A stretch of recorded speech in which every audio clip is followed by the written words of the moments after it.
Welcome back, everyone, to today's Explainer. I am absolutely thrilled to be your professor today as we tackle what is arguably one of the most fascinating and frankly most critical topics in advanced electric drives.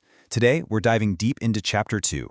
We're going to be unpacking the complex mathematical models of space vectors and the DQ winding paradigm. But listen, we aren't just looking at these as dry, theoretical textbook equations. Absolutely not. We are framing them as the absolute, non-negotiable foundation for modern industrial automation.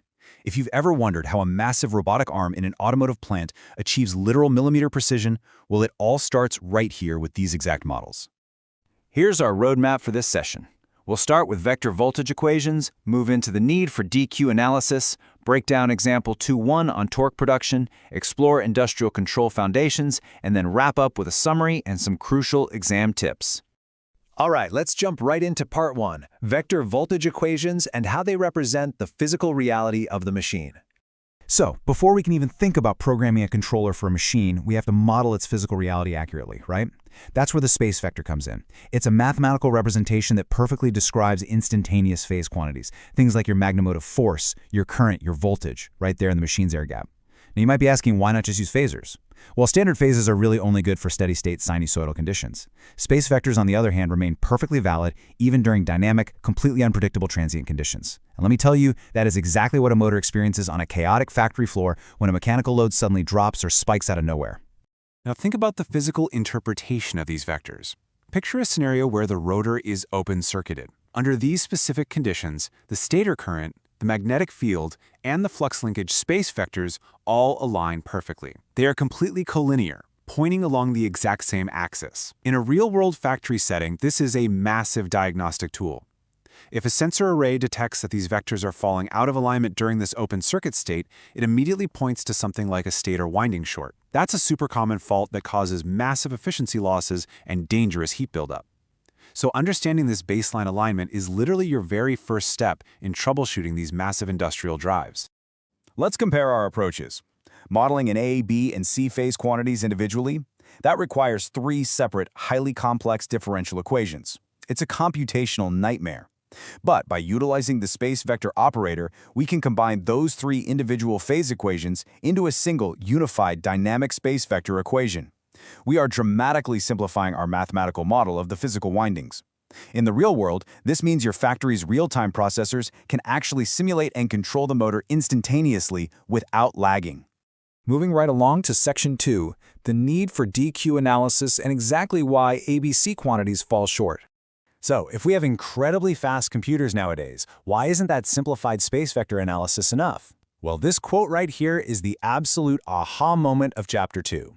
The DQ winding analysis allows the torque and the flux in the machine to be controlled independently under dynamic conditions. Independent control. That is the holy grail of electrical drives, folks. Without it, if you try to command a change in torque, you inadvertently change the flux too. That causes sluggish, deeply coupled responses that are completely unacceptable when you're dealing with precision manufacturing or robotics. Look at how these two paradigms stack up against each other. Under ABC analysis, your variables are heavily coupled and position-dependent. Dynamic control? Forget about it. It's incredibly difficult. But flip over to the DQ winding analysis and we completely decouple those variables. Let's say you're on a factory floor installing a brand new robotic welding cell. Your very first step in commissioning that drive system is to map the motor parameters directly into this decoupled DQ model.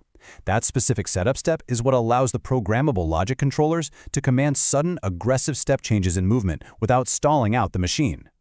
Okay, section 3. Let's look at example 2-1, torque production, and prove the physics behind all this. Now that we know why we need this analysis, we have to prove how electromagnetic torque is actually produced. When we evaluate torque, we always start by balancing the differential electrical input energy against 2 things, the mechanical energy output and the stored magnetic field energy. And listen, while we're going to focus primarily on the energy balance of example 2.1 right now, I want you to remember that this exact same foundational logic applies directly to the specific operational states we see in examples 2.2 and 2.3 in your textbook. You are always tracing the actual physical flow of energy through the machine. Here's a huge tip for your upcoming exams, so definitely pay attention to this sequence. First, you define the differential electrical input energy for the coupled coils. Second, you meticulously isolate and separate the stored magnetic field energy. And finally, you solve for the mechanical energy output to find your torque. Mastering this step-by-step derivation allows us to generalize the torque equation for any p-pole machine. It's absolutely vital for fundamentally understanding where mechanical power actually originates inside a heavy-duty industrial drive. This brings us to Section 4, Industrial Control Foundations. Let's translate this math into robotics. You know, students often ask me why engineering professors force them to learn these highly theoretical models. Well, here's the reality check. Modern robotics and factory automation demand incredibly precise speed and position control.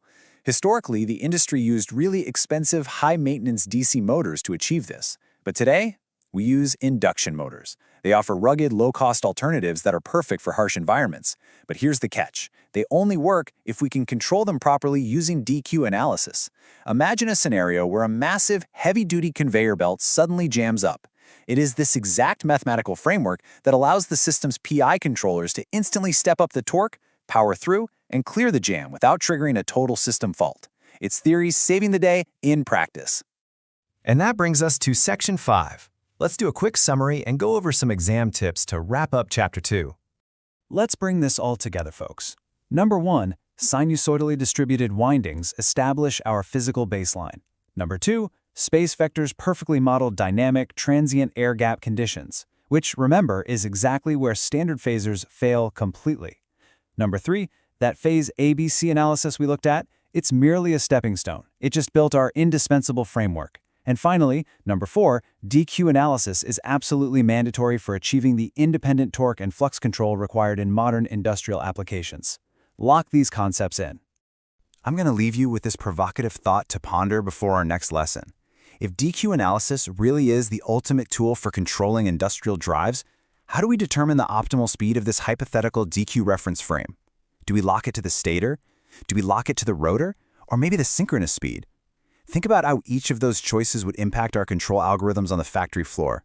That question right there is the key to unlocking true mastery over machine control. And it's exactly what we're going to tackle next time.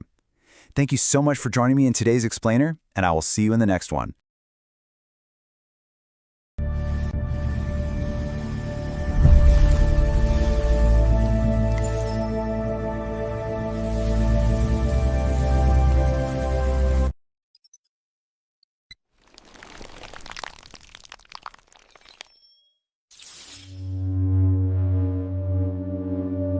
Welcome back, future engineers. Okay, picture this. You're standing right in the middle of a busy factory floor, and out of nowhere, a massive 1.5 megawatt induction motor just fails. The entire production line grinds to a screeching halt. So what do? Well, in today's Explainer, we're going to bridge the gap between the complex space vector mathematics of Chapter 2 and actual, real-world industrial troubleshooting. Get ready, because we are taking these equations off the whiteboard and putting them directly to work on the factory floor. Here's our quick roadmap for today. We'll cover the industrial physical model of vectors, energy and torque analysis, why we actually need the DQ transformation, simulation using MATLAB and Simulink, and finally, field applications and faults. Section 1, the industrial physical model of vectors. Let's get right into what these stator voltage equations mean in the real world. You know, the space vector equation is actually kind of beautiful. It takes 3 completely separate, messy ABC phase equations and just condenses them into one elegant line. But here is the critical part you have to remember. That RS times IS term, it isn't just a math variable. When you're an engineer out in the field, that term represents the ohmic drop. That is the literal physical resistive energy loss that causes extremely dangerous overheating in the stator windings. I literally warn my students about this every single semester. Ignoring this simple resistive energy loss is a fatal mistake. That heat is exactly what causes stator insulation failure, which then leads to massive short circuits and, you guessed it, incredibly expensive industrial downtime. So when you look at this equation, you shouldn't just see math, you need to see heat and hardware risk. Moving on to Section 2, Energy, Torque, and Analysis. Let's look at example 2-1 from the text. If you look closely at the energy balance equation here, you can see how the electrical input energy fundamentally splits. It divides into mechanical output and stored magnetic energy. And notice how the electromagnetic torque is derived directly from the derivative of the inductance matrix. It's entirely about how those inductances change as the machine physically moves. Okay, listen up, because here is a massive exam tip for you all. Is torque just a simple derivative? Absolutely not. You must remember that torque is heavily dependent on the position of the rotor. The constantly changing mutual inductance between the stator and the rotor as it spins makes independent control of flux and torque practically impossible using standard phase variables. It's just a highly coupled, nonlinear mess. Which brings us perfectly to section 3, why we need the DQ transformation. Now, recognizing that we have a zero-voltage squirrel cage rotor definitely simplifies our rotor equations a bit, sure, but that's not the real breakthrough here. The true engineering breakthrough is the shift to the rotating DQ reference frame. By aligning our hypothetical windings with the rotating field, we finally get constant inductances.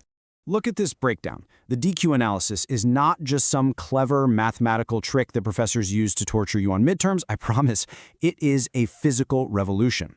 It mathematically transforms our complex AC machine so that we can basically emulate simple, highly responsive DC motor control.